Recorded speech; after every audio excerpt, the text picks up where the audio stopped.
जोहार नमस्कार। झारखंड समेत देश दुनिया की तमाम बड़ी खबरों में से कुछ प्रमुख खबरों पर आइए नजर डालते हैं। जोहार दर्शकों, स्वागत है आपका आज के ताज़ा समाचार बुलेटिन में। हम आपके लिए लेकर आए हैं झारखंड और देश दुनिया की बड़ी एवं महत्वपूर्ण खबरें। तो चलिए बिना देर किए शुरू करते हैं। सबसे पहले बात झारखंड की। झारखंड के मुख्य सचिव द्वारा जारी नए आदेश में सभी निकासी एवं व्ययन पदाधिकारियों DDO को सख्त निर्देश दिया गया है कि वे अवैध रूप से नियुक्त कर्मचारियों का वेतन भुगतान न करें। यह आदेश राज्य प्रशासन के भीतर अनियंत्रित नियुक्तियों और भारी वित्तीय अनियमितताओं की मौजूदगी की ओर इशारा करता है, जिसे लेकर अब सरकार सख्ती बरत रही है। सरकार के इस अचानक आए फैसले से यह गंभीर सवाल खड़ा हो गया है कि यदि विभाग में अवैध नियुक्तियां थीं, तो शासन अब तक मौन क्यों था और इसके दोषियों पर क्या कार्रवाई हुई। कर्मचारी संगठनों में इस बात को लेकर भारी आक्रोश है कि सरकार अपनी प्रशासनिक विफलताओं का बोझ निचले स्तर के कर्मचारियों पर डाल रही है और उनके साथ अपराधियों जैसा व्यवहार कर रही है। स्वास्थ्य विभाग की बात हो या पुलिस विभाग की, शिक्षा विभाग की बात हो, ग्रामीण विकास या राजस्व की, सभी विभाग में सरकारी कर्मी वेतन रोके जाने के कारण गंभीर आर्थिक कठिनाइयां झेल रहे। अधिकांश के घरों में छोटे बच्चे हैं, जिसके स्कूल का नामांकन, राशन का खर्च, घर के बुजुर्ग और बीमार लोगों के दवाओं की खरीदारी नहीं हो पा रही। आखिर उनका दोष क्या है? झारखंड पुलिस विभाग में महालेखाकार AG की ऑडिट रिपोर्ट ने 14 जिलों के कोषागारों से 31.47 करोड़ रुपए की अवैध निकासी के बड़े घोटाले का खुलासा किया है। जालसाजों ने सिस्टम की खामियों का लाभ उठाकर SP के नाम पर फर्जी खाते खोले और 614 कर्मियों, जिनमें 4 DSP भी शामिल हैं, को दो बार वेतन और एरियर का भुगतान कराया। इस गंभीर वित्तीय अनियमितता के सामने आने के बाद अब वित्त विभाग ने रिपोर्ट का सत्यापन और दोषियों की पहचान के लिए जांच शुरू कर दी है। झारखंड वित्त विभाग ने वेतन मद में हुई फर्जी निकासी की जांच में सहयोग न करने पर गुमला के ट्रेजरी ऑफिसर को 24 घंटे के भीतर कारण बताओ नोटिस जारी किया है। जिला स्तरीय जांच समिति ने आरोप लगाया है कि अधिकारी दस्तावेजों की कमी का बहाना बनाकर और लॉगिन ID साझा न करके बड़े घोटाले पर पर्दा डालने की कोशिश कर रहे हैं। विभाग ने इस रवैये को गंभीर अनुशासनहीनता मानते हुए कड़ी चेतावनी दी है कि जांच में बाधा डालने पर उनके खिलाफ कठोर विभागीय कार्रवाई की जाएगी। रांची नगर निगम ने 2027 की जनगणना की तैयारी पूरी कर ली है, जो मकानों के सूचीकरण और जनसंख्या गणना जैसे 2 चरणों में संपन्न होगी। नागरिकों की सुविधा के लिए 1 से 15 मई 2026 तक स्वगणना सेल्फ एन्यूमरेशन का विकल्प दिया गया है, जबकि नेटवर्क विहीन क्षेत्रों में शिक्षकों की टीम घर घर जाकर आंकड़े जुटाएगी। प्रशासन ने स्पष्ट चेतावनी दी है कि इस प्रक्रिया के दौरान कोई भी दस्तावेज या OTP नहीं मांगा जाएगा, इसलिए लोग किसी भी प्रकार की धोखाधड़ी से सावधान रहें। झारखंड सरकार ने वेतन मद में हो रही अवैध निकासी को रोकने के लिए वित्तीय कार्यों से जुड़े उन कर्मियों का तबादला अनिवार्य कर दिया है, जो एक ही पद पर 3 वर्ष से अधिक समय से कार्यरत हैं। मुख्य सचिव द्वारा जारी निर्देशों के अनुसार अब संविदा पर तैनात कंप्यूटर ऑपरेटरों को वित्तीय जिम्मेदारियों से दूर रखा जाएगा, ताकि सिस्टम में पारदर्शिता बनी रहे। सभी विभागों को इस आदेश का पालन करते हुए 30 मई 2026 तक अनुपालन रिपोर्ट सौंपने का निर्देश दिया गया है, जिससे प्रशासनिक हलकों में बड़े बदलाव की हलचल तेज हो गई है। झारखंड पेयजल स्वच्छता विभाग में 23 करोड़ रुपए के वित्तीय घोटाले का मुख्य आरोपी क्लर्क संतोष कुमार अंतिम मोहलत के बावजूद जांच कमेटी के सामने पेश नहीं हुआ। विभाग द्वारा 6 बार नोटिस भेजे जाने के बाद भी आरोपी ने मेडिकल कारणों का बहाना बनाकर दूरी बनाए रखी है, जबकि ED और स्पेशल ऑडिट में मनी लॉन्ड्रिंग के पुख्ता सबूत पहले ही मिल चुके हैं। जांच में सहयोग न करने और लगातार फरार रहने के कारण अब विभाग उसके खिलाफ एक पक्षीय फैसला लेते हुए सेवा समाप्ति बर्खास्तगी की तैयारी कर रहा है। झारखंड सरकार ने राज्य के 45,000 आकलन प्रशिक्षित सहायक अध्यापकों को सेवानिवृत्ति की आयु तक पूर्ण सेवा सुरक्षा का आश्वासन देते हुए अनुकंपा नियुक्ति के प्रस्ताव को अगली कैबिनेट बैठक में लाने का निर्णय लिया है। सरकार ने स्पष्ट किया है कि सुप्रीम कोर्ट का फैसला आने के 5 दिनों के भीतर पुनः बैठक कर शिक्षकों के हितों में आगे की रणनीति तय की जाएगी। मुख्यमंत्री हेमंत सोरेन की अध्यक्षता में आयोजित परिषद की बैठक में राज्य के तकनीकी शिक्षण संस्थानों में नवाचार, शोध और आधुनिक वैज्ञानिक गतिविधियों को सुदृढ़ करने पर बल दिया गया। मुख्यमंत्री ने अधिकारियों को एक ऐसा इनोवेशन इकोसिस्टम विकसित करने का निर्देश दिया, जो स्थानीय समस्याओं का तकनीकी समाधान खोज सके और छात्रों को नए विचारों पर शोध के लिए बेहतर माहौल प्रदान करे। मुख्यमंत्री हेमंत सोरेन ने उच्च स्तरीय बैठक में रांची के शहरी विकास और पर्यटन परियोजनाओं की समीक्षा करते हुए स्पष्ट निर्देश दिया कि विकास कार्यों के दौरान पर्यावरण संरक्षण और वृक्षारोपण को सर्वोच्च प्राथमिकता दी जाए।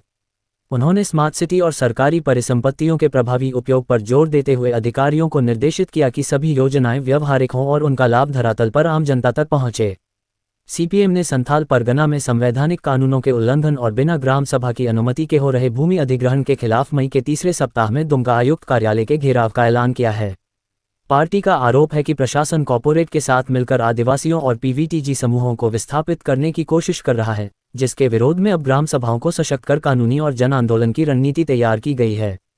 हजारीबाग में स्वास्थ्य मंत्री से सवाल पूछने के दौरान 2 पत्रकारों पर हुए हमले और मारपीट के विरोध में रांची के पत्रकारों ने काला पोस्ट लेकर जोरदार प्रदर्शन किया।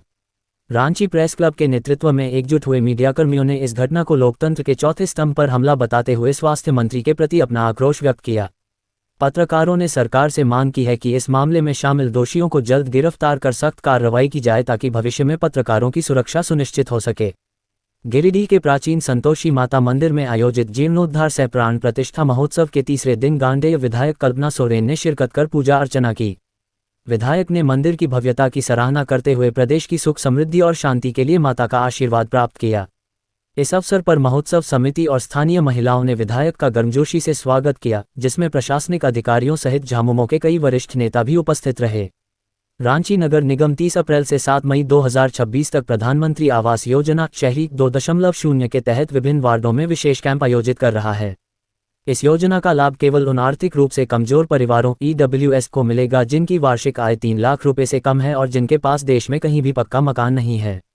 इच्छुक आवेदकों को कैंप में आधार कार्ड, आय प्रमाण पत्र और भूमि के दस्तावेजों जैसे आवश्यक कागजातों के साथ आवेदन करना होगा। भाजपा सांसद दुल्लू महतो ने एक वीडियो संदेश के जरिए बोकारो एयरपोर्ट के संचालन में देरी के लिए राज्य सरकार की निष्क्रियता को जिम्मेदार ठहराते हुए विपक्ष पर जनता को गुमराह करने का आरोप लगाया है। दूसरी ओर इस राजनीतिक खींचतान के बीच स्थानीय जनता सोशल मीडिया के माध्यम से बिजली और पानी जैसी बुनियादी समस्याओं के समाधान को एयरपोर्ट से अधिक प्राथमिकता देने की मांग कर रही है। भाजपा प्रदेश अध्यक्ष आदित्य साहू ने राज्य में व्याप्त भीषण जल संकट और बिजली कटौती के खिलाफ 6 मई से 12 मई तक जिलावार विरोध प्रदर्शन की घोषणा की है। उन्होंने सरकार पर केंद्र की नल जल योजना में भ्रष्टाचार और निष्क्रियता का आरोप लगाते हुए कहा कि झारखंड पेयजल आपूर्ति में राष्ट्रीय औसत से काफी पीछे है, जिसे लेकर भाजपा कार्यकर्ता सड़कों पर उतरकर सरकार को घेरेंगे। झारखंड सरकार ने शहरी मलिन बस्तियों में स्वास्थ्य सेवाओं के सुदृढ़ीकरण के लिए 18 करोड़ रुपये की लागत से 140 mother Teresa advance health clinic के संचालन की स्वीकृति दी है। इन क्लिनिकों के माध्यम से रांची, धनबाद और जमशेदपुर जैसे शहरों के गरीबों को 2 पालियों में मुफ्त जांच, टीकाकरण और दवाएं उपलब्ध कराई जाएंगी। चाईबासा के सारंडा जंगल स्थित उत्क्रमित प्राथमिक विद्यालय में 2 जंगली हाथियों ने मंगलवार रात रसोई घर तोड़कर मध्याह्न भोजन का राशन चट कर दिया और बर्तनों को भारी नुकसान पहुंचाया। इस घटना से बच्चों के बीच दहशत का माहौल है और भोजन व्यवस्था ठप होने के कारण ग्रामीणों ने वन विभाग से हाथियों को भगाने तथा स्कूल की क्षतिपूर्ति करने की मांग की है। गिरिडीह के बेरहबाद गांव में वरमाला के मंच पर जाने वाले लोगों की संख्या को लेकर हुए विवाद में दूल्हा और दुल्हन पक्ष के बीच हिंसक झड़प हो गई। इस मारपीट में दूल्हा पक्ष के 4 युवक घायल हो गए, जिन्हें अस्पताल में भर्ती कराया गया है। वहीं पुलिस ने मौके पर पहुंचकर मामले की जांच शुरू कर दी है। धनबाद पुलिस ने गैंगस्टर प्रिंस खान के करीबी गुर्गे शफी उर्फ मेजर को 3 दिनों की पुलिस रिमांड पर लेकर गिरोह के नेटवर्क को खंगालना शुरू कर दिया है।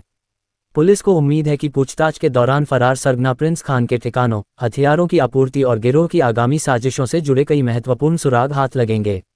पलामू में गरीबी के कारण नवजात शिशु को बेचने के मामले में राष्ट्रीय मानवाधिकार आयोग NHRC ने जिला प्रशासन के दावों को अपर्याप्त मानते हुए DC से 4 सप्ताह में ठोस दस्तावेजी प्रमाण मांगे हैं। आयोग ने स्पष्ट किया है कि प्रशासन द्वारा सरकारी योजनाओं का लाभ देने की रिपोर्ट केवल कागजी प्रतीत हो रही है, इसलिए 4 जून 2026 तक वास्तविक वितरण के सबूतों के साथ अतिरिक्त रिपोर्ट पेश करने का निर्देश दिया गया है। लातेहार के उपायुक्त संदीप कुमार ने प्रखंड कार्यालय और मंडल कारा का औचक निरीक्षण कर अधिकारियों को कार्य संस्कृति में सुधार, अनुशासन और समय पर उपस्थिति सुनिश्चित करने के सख्त निर्देश दिए। उन्होंने सरकारी कर्मियों के वेतन भुगतान को उपस्थिति विवरण से जोड़ने का आदेश दिया और जेल में कैदियों से संवाद करते हुए उनके पुनर्वास के लिए कौशल विकास प्रशिक्षण पर विशेष जोर दिया। रांची के खेलगांव स्थित बॉक्सिंग हॉल में 2 दिवसीय खेलो इंडिया अस्मिता सिटी डिस्ट्रिक्ट बॉक्सिंग लीग 2026 का रंगारंग शुभारंभ हुआ, जिसका उद्घाटन JSSPS के CEO N.K. झा और रांची जिला बॉक्सिंग एसोसिएशन के अध्यक्ष विनय सिन्हा दीपू ने किया।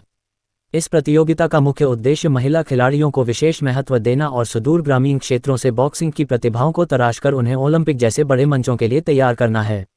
उद्घाटन समारोह में कई खेल हस्तियां और पदाधिकारी उपस्थित रहे, जबकि मुकाबलों के अंतिम परिणाम प्रतियोगिता के दूसरे दिन घोषित किए जाएंगे।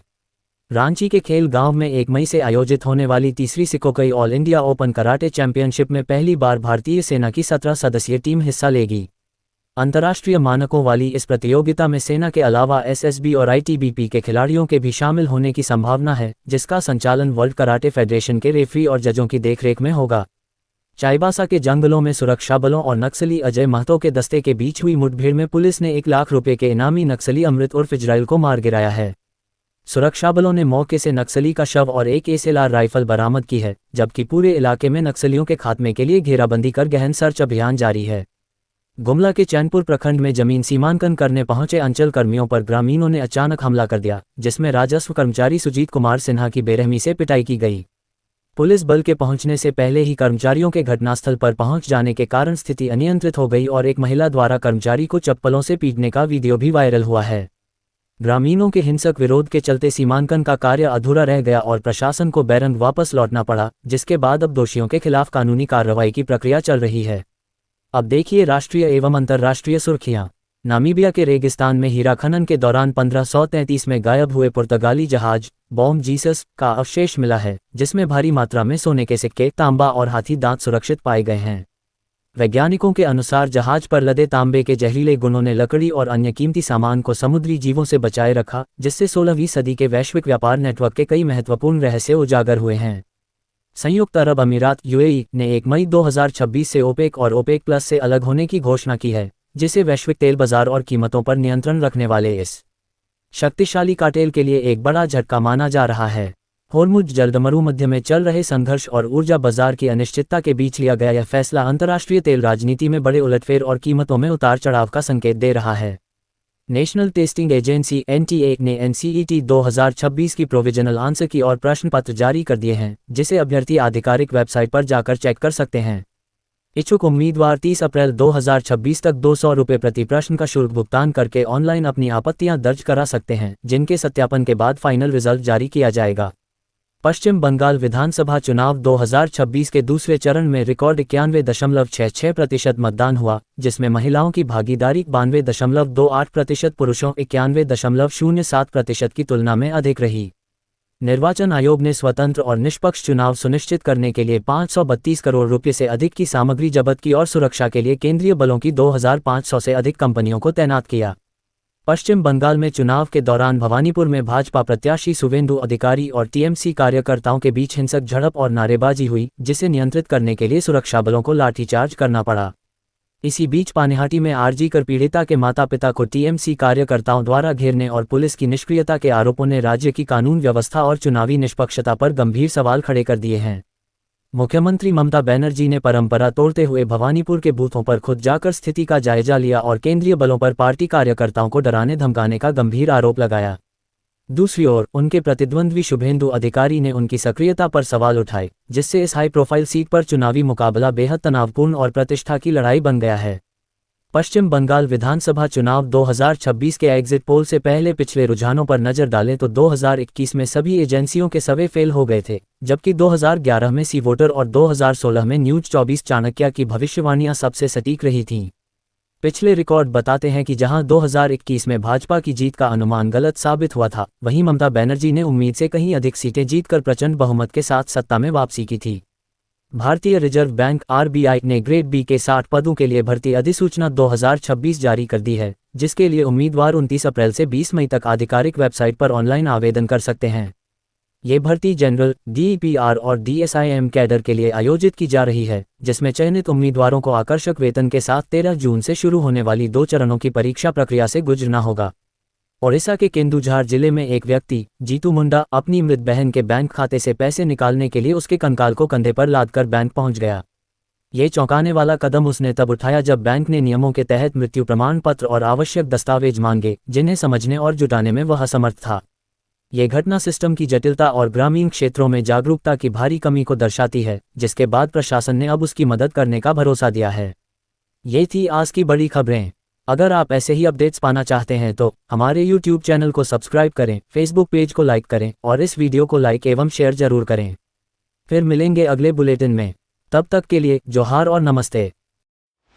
कैसी लगी आपको हमारी ये खबर, ये हमें कमेंट बॉक्स में लिखकर ज़रूर से बताएं और ऐसे ही नवीनतम ताज़ा अपडेट्स, खास खबरों से रूबरू बने रहने के लिए बने रहें हमारे संग। कैमरा के पीछे से मेरा सहयोग कर रहे अजय महतो, आनंद चौहान के साथ मैं यजत पिंटू रांची।